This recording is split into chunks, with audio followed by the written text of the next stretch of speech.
ya, bagaimana para pengusaha-pengusaha yang mungkin menjadi mayoritas nasabah BTN, asosiasi dikumpulkan, bisa bertemu dengan langsung menteri-menteri yang bisa mengambil keputusan. Mendagri, kemudian juga dengan Pak Nusron, nanti kita juga akan buat lagi yang berikutnya. Di antaranya kami akan coba undang Bapak Kapolri, Bapak Menteri Lingkungan Hidup, kemudian juga Bapak Menteri Investasi, kemudian juga tadi ada dari PLN, kemudian juga dari OJK, ya. Jadi ada 5 yang mungkin untuk pertemuan berikutnya saya upayakan ya supaya kita bisa membantu dunia usaha bisa menyelesaikan masalahnya, ya, sehingga ada keterbukaan antara teman-teman yang ada di lapangan dengan regulator, karena kewenangan itu di Indonesia terbagi, ya, terbagi dari atas, dari presiden sampai di Indonesia kepala desa pun, RT RW pun ada kewenangannya. Kesamping kementerian juga ada kewenangannya dan badan lembaga. Jadi ini perlu sekali koordinasi seperti pesan Bapak Presiden Prabowo. Kita harus menjadi super tim, bukan jadi Superman. Saya pikir yang dilakukan oleh BTN hari ini adalah langkah bagus.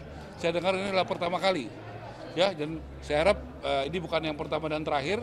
Dan semoga teman-teman, saya lihat ada yang dari Papua, ada dari Kalimantan, ada dari Sumatera, sehingga mereka substansinya dapat. Sehingga jauh-jauh datang, mereka selain silaturahmi, bisa jadi jelas urusannya ke depan, bagaimana, masalahnya bagaimana. Saya pikir itu yang menjadi penting. Pak, pembiayaan program ini gimana Pak? Kan Liquiditas juga lagi. Kenapa? Pembiayaan terkait program 3 juta. Nah, itu bagian yang kita akan selesaikan, ya. Tadi kita bicara dengan Wakil Menteri Keuangan, ya. Kita juga ada bertemu dengan Pak Erik, ya.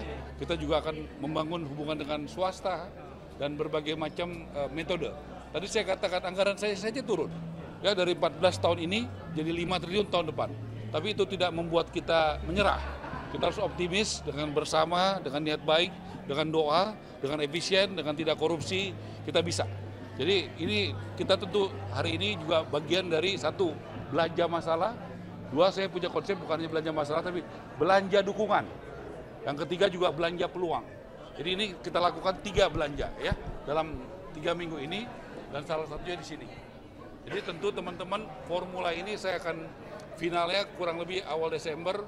Saya sampaikan seperti konsep tadi, ya. Tentu juga akan ada perubahan-perubahan. Kami juga terbuka kalau ada yang lebih baik, ada yang lebih menguntungkan negara, rakyat, dan kalangan dunia usaha, itu kita lakukan. Yang penting siap kebijakan, menurut saya harus ada manfaat bagi negara, bagi rakyat, dan juga bagi dunia usaha. Dan bagaimana aturan-aturan harus mengarah ke sana. Kalau ada aturan-aturan yang memberatkan, justru kita akan coba perjuangkan untuk dirubah. Saya rasa itu. Pak, suntikan modal untuk BTN untuk memperkuat pembiayaan perumahan seperti apa Pak? Apakah akan ada suntikan modal? Ya, kita nggak berbicara itu, ya. Saya pikir, tadi saya katakan BTN pikirkan. Jadi dari bank tabungan negara menjadi bank perumahan rakyat, ya. Karena menurut saya itulah jati diri daripada BTN. Pak, kira-kira Penghapusan itu dijadwalkan Pak ketemu sama Firman. Tadi kita udah ketemu dengan Pak Wamen, Pak Suhasil. Saya yakin pesan itu sudah sampai kepada Ibu Menteri Keuangan. Nah, makanya tadi responnya Pak Suhasil bagus, ya, itu aja, ya. Jadi kita harus menghormati kewenangan, ya. Ibu Sri Mulyani punya kewenangan yang harus kita hormati. Dia berpikir untuk APBN penerimaan dan pengeluaran seluruh satu negara ini. Kita harus juga menghormati, kita tidak bisa bicara parsial. Kan begitu, ya. Jadi Pak Nusron juga berpikir tadi bagaimana ada pertanian, ada perumahan. Dia menjaga keseimbangan dari itu. Jadi kita menghormati. Tadi saya katakan saya tidak punya kewenangan. Saya minta tolong saja kepada teman-teman menteri, dan menurut saya akibat dari Akmil kemarin kita bertemu 4 hari, apa yang sudah dilakukan oleh Pak Prabowo, kita sehati, sepemikiran, jadi super tim, sudah terjadi. Ya, buktinya acara hari begini jarang. Doakan, ya, mudah-mudahan ya bulan November ini juga kita bisa bikin pertemuan berikutnya untuk membantu teman-teman, ya. Tentu masalah itu nggak mungkin selesai sekaligus. Tapi juga karena kewenangannya juga berbeda-beda. Saya mesti ya, Pak, gimana strategi pemerintah biar program 3 juta ini, rumah 3 juta ini bisa 3 juta rumah ini bisa memenuhi demand juga, bukan cuma supply? kan ada dari developer, ada yang dibangun oleh Perumnas, ada yang dibangun oleh juga BTN dengan jaringannya.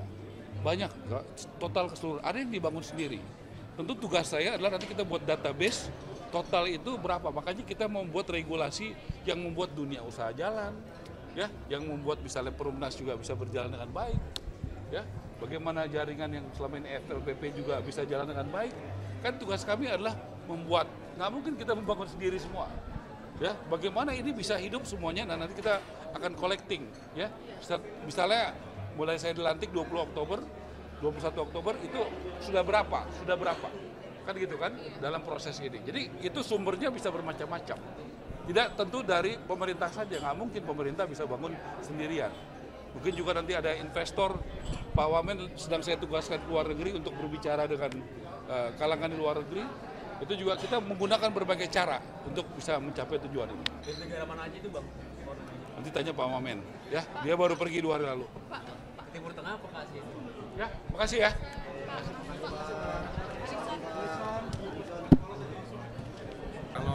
Kalau yang jadi bank kan banyak, nggak cuma BTN ya. Jadi kita juga mengundang pasti partisipasi bank lain. Tapi BTN bakal ngeluarin long term note nggak sih Pak untuk program ini? Lagi kita kaji.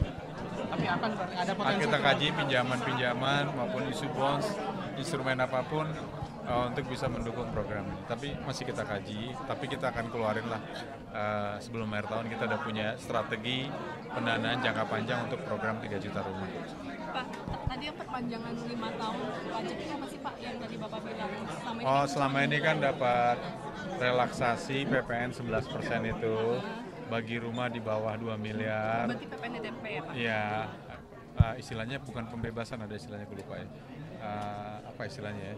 Bukan penghapusan, bukan pembebasan, tapi tapi itu selalu cuma pendek-pendek. Memang diputus pemerintah. Nah, maksudnya ini membuat para pengusaha selalu berpikir abis ini ada lagi nggak, kami bangun rumah nggak nih gitu. Jadi karena itu mendorong penjualan banget. Nah, kalau itu bisa diputus 5 tahun, kepastian itu untuk mereka stok membangun itu lebih pasti sampai 5 tahun dengan harga yang lebih murah 11%. Dan mudah-mudahan bisa 21% sih, nggak cuma PPN kan. Sekarang kan 11%-nya udah, tapi kita kan minta extend tuh kalau bisa diputusnya sampai 21% dan khusus PPN kalau bisa sampai 5 tahun.